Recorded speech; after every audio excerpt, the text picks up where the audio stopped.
Hello everyone. सभिनीनि खे जय झूलेलाल।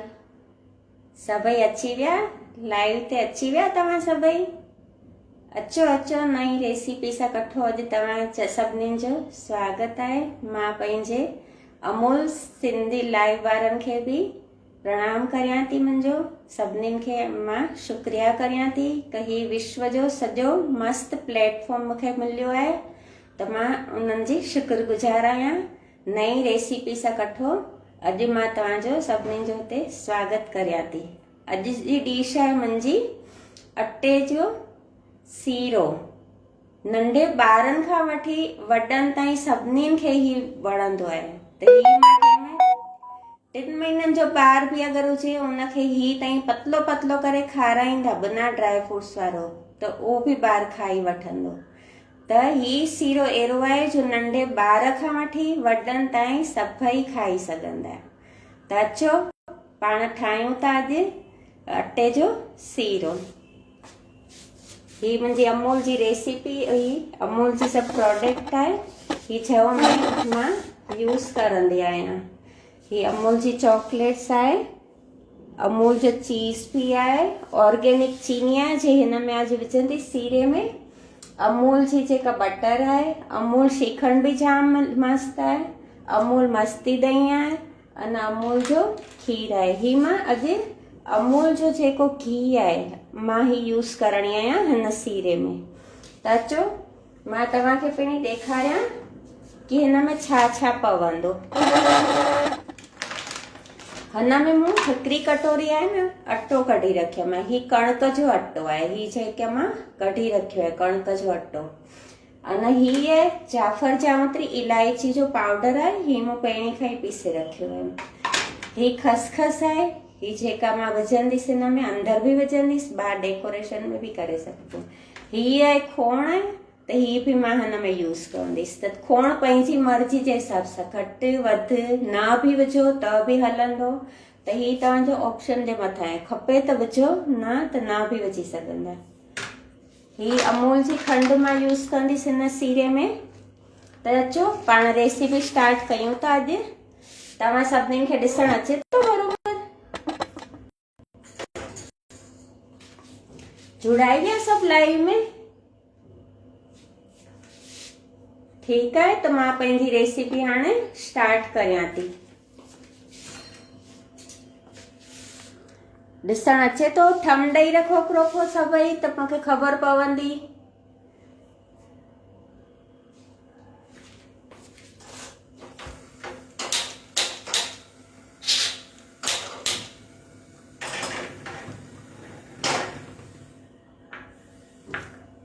पाण ठाहियूं था सीरो, ठाहियूं था। मां अमूल जो ई घी घणो करे मठाण कुझु बि थिए त मां अमूल जो घी यूज़ करंदी आहियां। अमूल जो घी ॾाढो मस्त आहे, हिन जी सुगंध मस्त ईंदी आहे।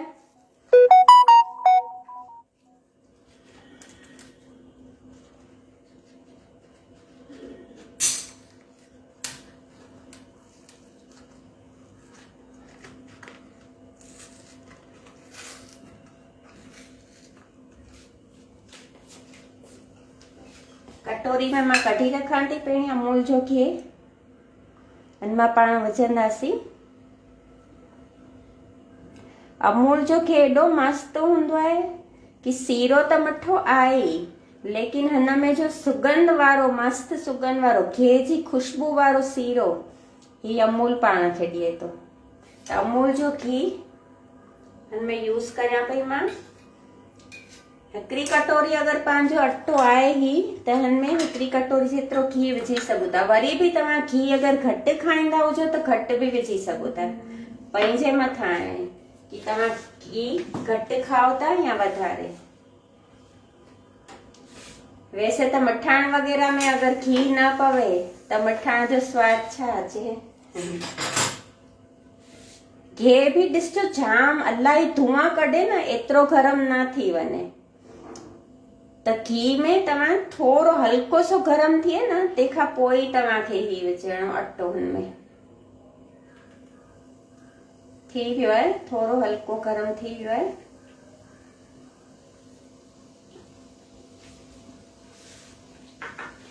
पाण खे झीणी फ्राई ते भुॻणो आहे। बिल्कुल मीडियम कर रखजो आंच, हिन ते बस भुॻंदा वञो।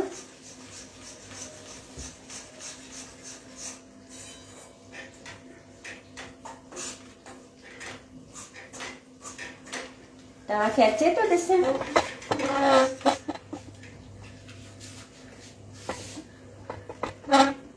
थोड़ी डायरेक्शन चेंज करां थी।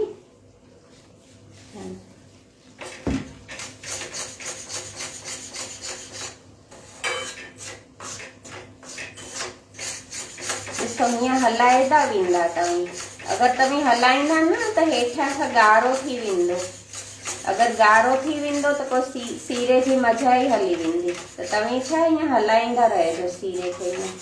अटो जेको भुॻण रखिया आहियो न उनखे तव्हांखे हलाईंदा रहणो हीअं करे।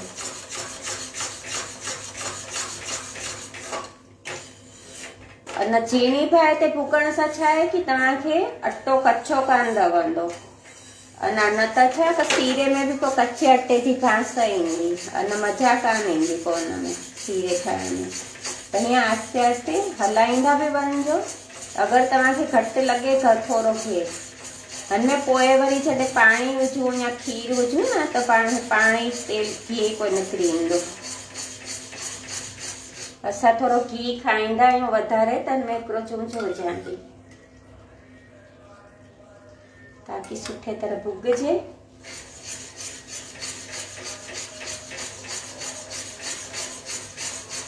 हिनमें अंदर में विझंदीसि थोरो खोण विझंदीसि। मूं खोण कढी रखियो हो पहिरीं, जिसको गोंद भी बोलते हैं हिंदी में। ही मां हेतिरो विझंदीसि खोण। तव्हां पंहिंजी मर्ज़ी जे हिसाब सां विझो। मां हेतिरो विधो आहे खोण, लॻभॻि अधु चमचे जेतिरो। त ही तई हिन में विझी रखजो। सीरे में ही पई वेंदो ही।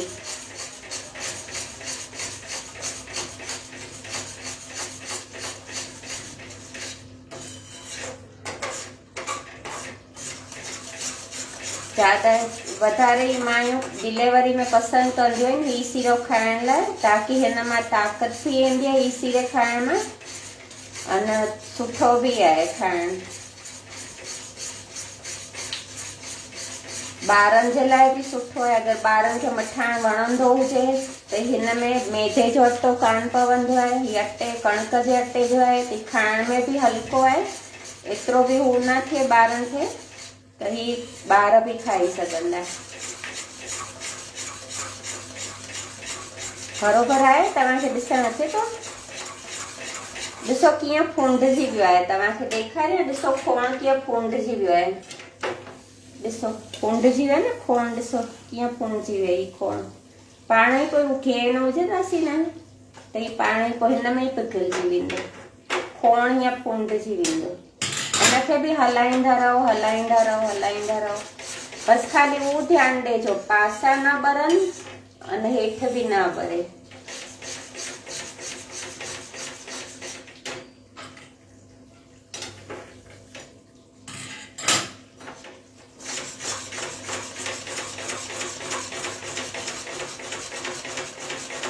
एतिरो सुठो मौक़ो ॾिनो आहे अमूल लाइव वारनि, पंहिंजी रेसिपी पाण शेयर करे था सघूं। त मां वरी खां चवां थी thank you Amul Sindhi live वारनि जो घणो घणो शुक्रिया। हीअं पाण नथा मिली सघूं, लेकिन हिन मिलाइण जो मौक़ो भी सिंधी अमूल सिंधी लाइव वारनि ॾिनो आहे। त मां उनजो शुक्रिया करियां थी दिलि सां। मूंखे जाम ख़ुशी थिए पई।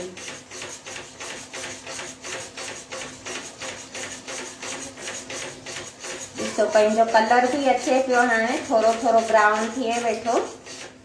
अंदर थोड़ी मां बादामियूं भी ऐड कंदीसि। बादामियूं पोइ ऐड कंदीसि, थोरो थी वञे न पोइ बादामियूं ऐड करणियूं, न त ही बादामियूं जल्दी ॻाढ़ियूं थी वेंदियूं। त थोड़ी देरि सही, मतलब हाणे विझांसि थी हिन में बादामियूं भी विझांसि थी, थोरियूं अंदर भी विझंदी आहियां मां। अगर तव्हांखे अंदर न वणे त न विझी सघजो। अगर घर में तव्हांजो कोई एजेड माण्हू आहे त तव्हीं बादामियूं पीसे करे भी विझी सघो था, फुको करे। न भी विझंदा त कोई हरकत कान्हे।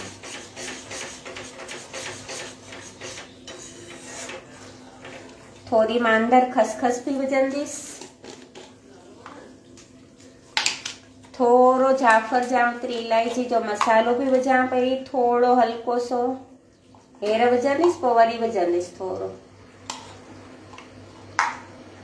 न थोरो मां विझां थी खसखस बि हेर अंदरि विझंदसि, थोरी अधु चमचे जेतिरी।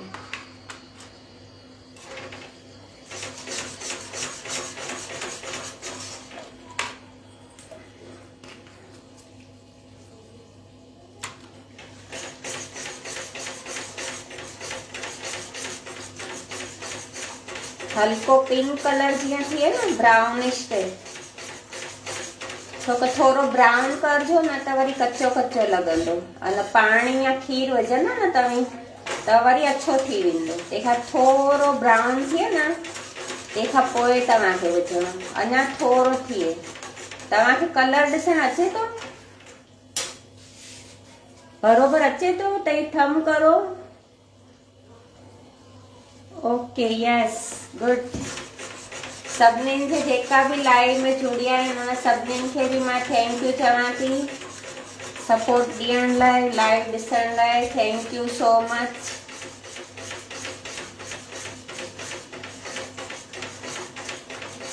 ब्राउन थींदो पियो वञे, ॾिसो बसि तव्हीं जॾहिं बि ठाहींदा न पंहिंजे घर में ही रेसिपी सां त तव्हीं स्लो ते रखिजो।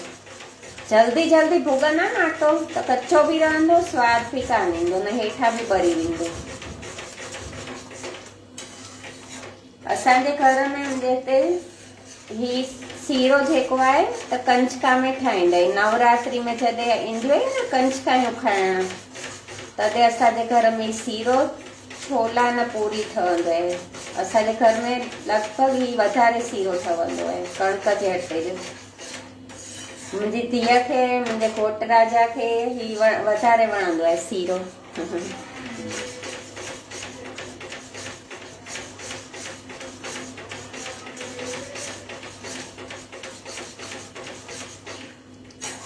मां ही अमूल जी खंड बि यूज़ करियां थी हिन में, त अमूल जी खंड मां कढी रखां थी। जेतिरो पाण अटो करियो न उन ई कटोरी जेतिरो पाण खे पई वेंदो, चीनी बि एतिरी पई वेंदी हिनमें। अमूल जी चीनी आहे न ऑर्गेनिक, तो नुक़सान कान थी करे। एतिरी मूं खंड खई आहे। हाणे पंहिंजो ही थी वियो आहे, अटो आहे न भुॻिजी वियो आहे। हाणे ॾिसो कलर बीठो आहे सीरे जहिड़ो। त मां हिन में विधो आहे, हिन में अमूल जो खीर मूं पहिरीं खां ई टोकाए रखियो आहे हिन खे, त ही मां हिन में ऐड करियां थी। हिकिड़ो गिलास पई वेंदो आराम सां। त तव्हीं हिन खे आस्ते आस्ते खीर बि विझंदा वञिजो। ॾिसो ॾिसणु अचे थो न कलर तव्हां सभिनीनि खे, ॾिसो सीरे जहिड़ो अहिड़ो ब्राउन कलर थिए न मस्तु हीअं। तंहिंखां पोइ तव्हीं खीर में बि ठाहे सघंदा, पाणी में बि ठाहे सघो था तव्हीं। मूं अॼु खीर खयो आहे त खीर में ठाहींदसि। अमूल जो खीर विझां पई हिन में, विझंदा वञिजो, हलाईंदा वञिजो, विझंदा वञिजो, हलाईंदा वञिजो, हीअं हीअं विझणो आहे। खंड बि पाण खे हिन में विझी रखणी आहे। ही मूं अमूल जी खंड खई आहे ऑर्गेनिक, ही बि हिन में विझां थी। ॾिसो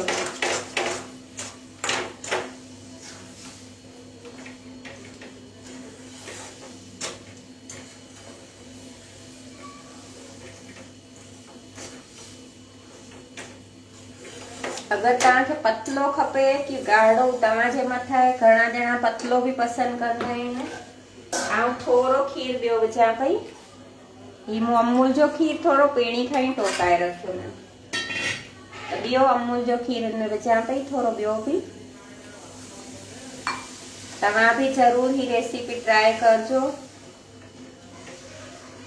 ॾिसो मस्त, एॾी मस्त थींदी आहे। हिनमें थोरो ॿियो इलायची जो मसालो विझां पई अंदरि, ताकि सुठी खुशबू अचे। बाक़ी त अमूल जो घी पियल आहे त उनजी और खुशबू ईंदी मस्त।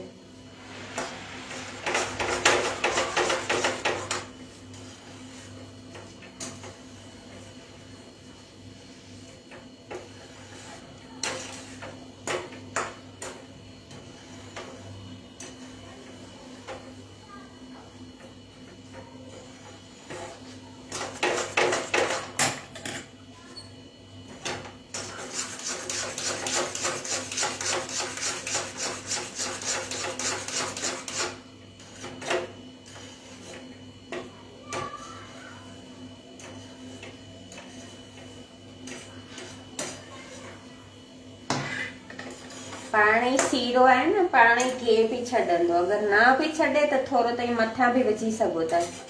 कंहिंखे गिह वारो वणंदो आहे न त तईं मथां बि विझी सघो था गिह।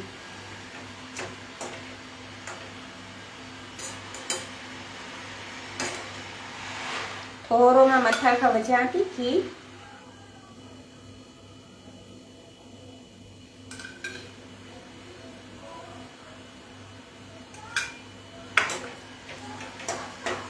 पंहिंजो सीरो हाणे तयार आहे लॻभॻि। घणा त सीरो ठाहे करे फ्रिज में बि रखंदा आहिनि, जॾहिं खपनि खीर विझी करे पोइ गरम करे खाइबो आहे। हीउ सीरो हफ़्ते ताईं बि ख़राबु कान थींदो, फ्रिज में रखी छॾंदो न ठाहे करे त हफ़्ते ताईं बि सीरो ई ख़राबु कान थींदो।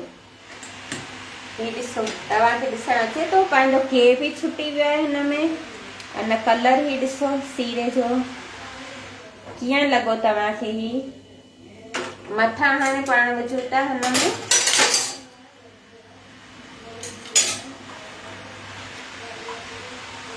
मथां पाण विझूं था खसखस बि विझूं था हिन में बि।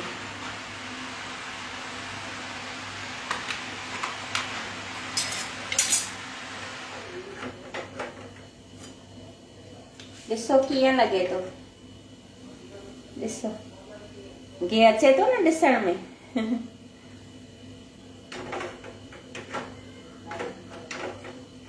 पंहिंजो सीरो तयार आहे। हाणे पाण सीरो कढूं था। 2 मिंट खपे त तव्हां ढके रखंदा थोरो हिन में। वैसे त रेडी आहे पंहिंजो सीरो। 2 मिंट ढके रखो ताकि थोरो गिह बि निकिरी वेंदो हिन में।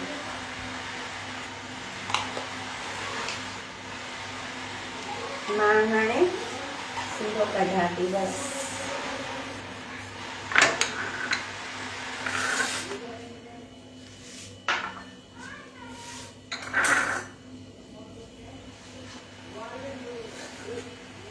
पंहिंजो ई रेडी थी वियो आहे हाणे सीरो।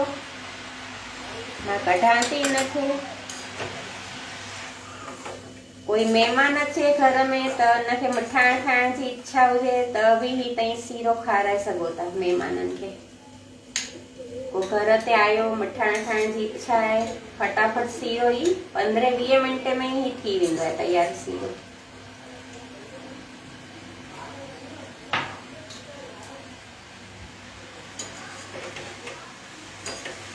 बस गैस खे विसाए रखियमि, पंहिंजो सीरो तयार आहे।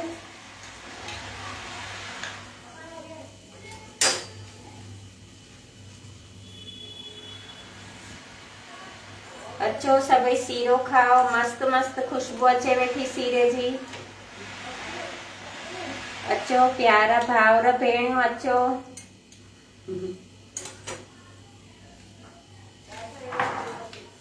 मां हिनखे बस डेकोरेशन करियां थी। थोरी इनमें खसखस भी विझी सघिजे थी मथां खां डेकोरेशन जे लाइ।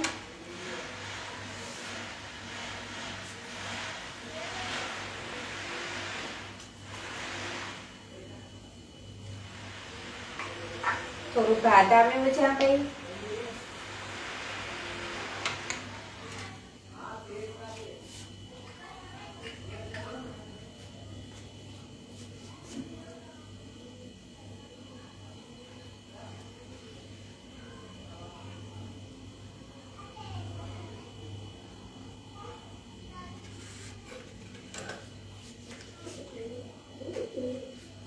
तव्हां ॿिया ड्राई फ्रूट्स भी विझी सघो था, अगरि तव्हांखे खपे न त ॿिया ड्राई फ्रूट्स भी विझी सघो था। ये मुंहिंजी रेसिपी तयार है अटे जो सीरो। तव्हांखे अचे थो ॾिसण बरोबर कीअं लॻी मुंहिंजी रेसिपी। तव्हां लाइक न शेयर ज़रूर कजो, मूंखे कमेंट में लिखी मोकिलिजो कीअं लॻो मुंहिंजो सीरो। तव्हांखे अचे थी न ॾिसण ही डिश। ॾिसो ॾिसो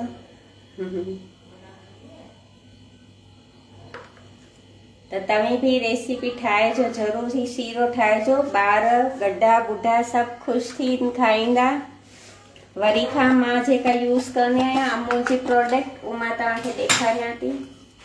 अमूल जी चॉकलेट्स आहे जेका अमूल जी चॉकलेट्स आहे उहा तव्हांखे गिफ्ट कंहिंखे बि करण में या नंढा वॾा त्योहार अचनि था घर में या तव्हां ॿारनि खे कुझु क्रीमी या चॉकलेट खाइण जी मन थिए त हीअ नुक़सानकारक कान्हे।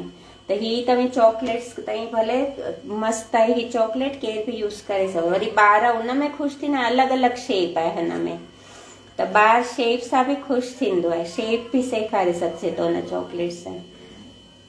बाक़ी अमूल जो खीर मां ॾाढो यूज़ कंदी आहियां रोज़ डेली में। मुंहिंजा अमूल जा प्रोडक्ट आहिनि, अमूल ऑर्गेनिक चीनी आहे, अमूल जो बटर आहे, अमूल श्रीखंड बि अहिड़ो आहे त नंढे वॾे वार त्योहार ते बि अगरि मठाण घर में न ठाहियो त अमूल श्रीखंड तव्हां ज़रूरु यूज़ करे ॾिसिजो, जाम मस्तु आहे। अमूल मस्ती दही तई मस्ती एॾी मस्तु आहे तई खाई करे ॿियूं ॾयूं भुलिजी वेंदा। त इहा अमूल मस्ती दही बि मस्तु आहे। मां अमूल जो घी यूज़ कंदी आहियां हर मठाण मां। त अॼु मां पंहिंजी रेसिपी हिते कंप्लीट कई आहे। अना तव्हां सभिनीनि जो अमूल सिंधी लाइव वारनि जो, पीयूष सर जो, हेमांगी मैम जो, सभिनीनि जो मां जाम जाम शुक्रिया करियां थी। अहिड़ो ई वरी वरी मौक़ो ॾींदा रहनि। मां ख़ुशि थी ही रेसिपी शेयर करियां पंहिंजी। बसि मां सभिनीनि जी शुक्रगुज़ार आहियां जंहिं बि लाइव ते जुड़ी आहियो उन सभिनीनि जो बि थैंक यू सो मच। वरी खां जय झूलेलाल, बेड़ा पार सदाई सावकार। Thank you so much. Thank you Amul ji पूरी टीम खे, अमूल सिंधी लाइव वारनि खे। Thank you so much. By.